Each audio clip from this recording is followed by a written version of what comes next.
তো বন্ধুরা, আপনাদের মাঝে নতুন একটি ভিডিও নিয়ে আসলাম। ফার্মি মুরগির বাচ্চা আপনাদেরকে দেখাবো। এটা আমার ফার্মি মুরগির এই খুব বানাইছি 8 ফুট বা 4 ফুট। তো বন্ধুরা, ভিতরে দেখাচ্ছি কি কি আছে। তো বন্ধুরা দেখুন, খাবার রেখে দিছি এবং কি এই পানির ট্যাঙ্কি, খাবারের পট, আর ওই জায়গা আছে খাবারের পট, পানির ট্যাঙ্কি, একটা বাল্ব আছে রাত্রে আর কি লাগিয়ে দিই। এখন ওরকম বড় হয় নাই, তো তাই আর কি লাইট লাগিয়ে দেওয়া হয়। তো এগুলার বয়স হচ্ছে 20 দিন। আজকে 20 দিন বয়স। এগুলা 4 মাসে ডিম পারে, 4 মাস 4.5 মাস গেলে ডিম পারে। আমি ডিমের জন্য রেখে দিব বাড়িতে 50 পিস। এখানে 100 পিস আছে, আর আরও 50 পিস বিক্রি করে ফেলবো। যদি কেউ পছন্দ হয় কিংবা ভালো লাগে এই মুরগির ছাউটি, তাহলে আমার ইউটিউবে কমেন্ট বক্সে কমেন্ট করবেন।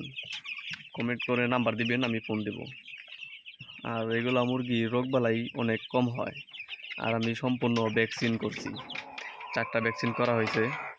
আরও আর বাকি নেই কোনোটাই আর কি। 4টা ভ্যাকসিন করছি, 4টা ভ্যাকসিনই আর কি প্রয়োজন খুবই। গাম্বুরা ভ্যাকসিন করছি, আর রানীক্ষেত, আর এমনি যা থাকে সম্পূর্ণ করে ফেলেছি। কতক্ষণ আগে এগুলো খাইবার দিছি, খাইছে। খেয়ে ভিডিও করতেছি, তো এই ছাও আর কি ওই জায়গা চলে গেছে, একটু দূরে চলে গেছে।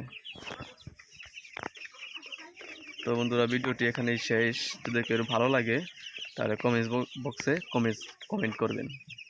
কমেন্ট করলেই আমি দেখবো কারা কতরি বাচ্চা নিতে চান। তো বন্ধুরা, ভিডিওটি এখানে